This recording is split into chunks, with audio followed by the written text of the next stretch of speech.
a épousé Sarah. Je ne pense pas que Sarah avait 80 ans. Amen. Mais ils ont grandi ensemble. Malgré la stérilité de Sarah, Abraham ne pouvait pas abandonner Sarah. Alléluia. Il a dit, moi je suis ton époux. On va traverser cette épreuve ensemble. C'est Sarah qui est partie dire à Abraham, Abraham, s'il y a lieu de prendre une autre femme, parce qu'on a besoin d'enfants. Parce que moi, je ne peux pas te les donner. Amen. Mais en réalité, Abraham comptait sur Sarah. C'est Sarah qui avait offert cette brèche. Il arrive des fois que nous aussi, dans nos vies, alléluia, nous disons à Dieu que Seigneur, comme dans ce chemin-là, je vois que ça tarde. Même celle-ci, laisse-moi entrer. Amen. Ça tarde, je ne me marie pas, je vois que l'âge avance. Celui qui se présentera devant moi, je vais seulement accepter. Alléluia. Et après, il y aura un jour dans le désert que cet enfant-là aura des problèmes. Amen. Dieu ne considère pas ce que l'homme considère. Le plan de Dieu, notre vie, il est prophétique devant Dieu. Peu importe. Mais là, il dit, je t'ai pris dès ta jeunesse. Mais je te regarde comme si tu es triste. Comme si tu es délaissé. Mais moi, Dieu, je n'abandonne personne. Parce que je suis un bon époux, ne peut pas abandonner son épouse. Alléluia.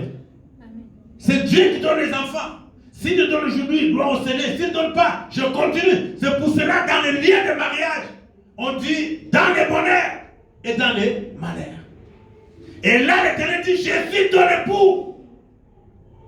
Cela veut dire que dans les bonheurs et dans la 17 et dans les épreuves, alléluia, je serai toujours ton époux. Je ne t'abandonnerai pas. Alléluia. Mais si tu vois quelqu'un, quand il y a la tribulation, quand il y a les épreuves, il dit, Dieu m'a abandonné, Dieu m'a délaissé. Comment je prie, je ne vois rien. Comment debout que je suis dans le ministère, je veux que Dieu me fasse ceci ou cela. Mais Dieu ne le fait pas. Peut-être que je ne suis pas avec Dieu. Peut-être que Dieu ne m'avait pas appelé dans ce ministère. Alléluia. Pourquoi seulement moi? Il y a des gens qui me demandent ça chaque fois. Mais pasteur, pourquoi seulement moi? Amen. Est-ce que Dieu n'écoute pas? Est-ce que Dieu ne voit pas ce que je fais? Alléluia. Mais là, c'est une assurance. Parce que vous allez voir ici, il dit, réjouis-toi stérile. Toi qui n'enfante plus, réjouis-toi. Alléluia.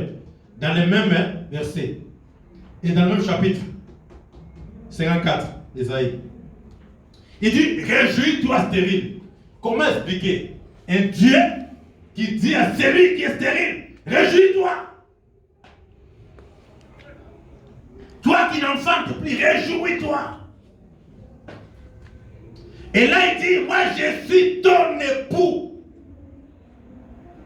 Alors, cela veut dire, si je suis ton créateur, voilà comment il se présente, il dit, car ton créateur est ton époux. Alléluia. Quand il dit, je suis ton époux, alors, étant qu'époux, je ne peux pas t'abandonner. Je ne peux pas te délaisser. Alléluia. La réponse, il est simple. Parce que je suis ton créateur. Alléluia. Quand il a mis cette femme devant Jésus, Il dit cette femme, on lui a pris la main dans les sacs, en flagrant délit d'adultère. Et toi, Jésus, tu dis quoi? Parce que Moïse nous dit ceci. Oh, Moïse, c'est la loi. La loi condamne. La loi nous bloque. Alléluia. C'est la loi qui produit des liens. Dans ma famille, on m'a dit qu'on ne peut pas évoluer parce que c'est la loi. Pourquoi? On appelle ça des lois établies. Amen. Or, ces lois établies, ça vient où? Dans ta famille. Amen. Parce que c'est la loi. Et aussi, il s'est présenté devant Jésus avec cette théorie de la loi. Il dit, selon la loi de Moïse, cette femme, nous devons les lapider. Amen. Et Jésus, il se présente comme un créateur. Amen. Ce qu'ils ont oublié, c'est pour ça qu'il dit, car l'Éternel est ton créateur. Mais par contre, les Juifs, les Sadducéens, tous ces Hérodiens, ils n'ont pas compris que l'Éternel était le créateur. Un créateur ne peut pas détruire sa création. Amen. Amen. C'est un créateur. Alors quand on présente cette femme, on présente la loi.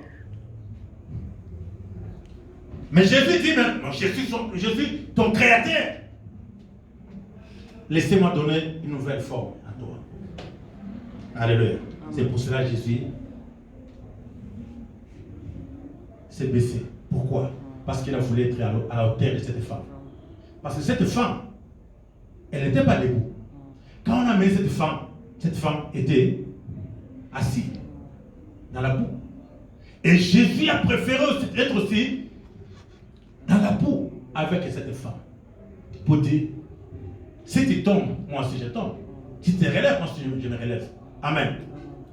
Mais comme je suis ton créateur, je ne peux pas laisser les autres créatures te détruire. Alléluia. Et là il dit, car l'Éternel est ton créateur. Si tu prends ces versets, dans toute ta vie, tout ce qui peut se passer dans ta vie, dis seulement dans ton cœur, l'Éternel est mon époux. L'Éternel est mon créateur. Il ne permettra pas.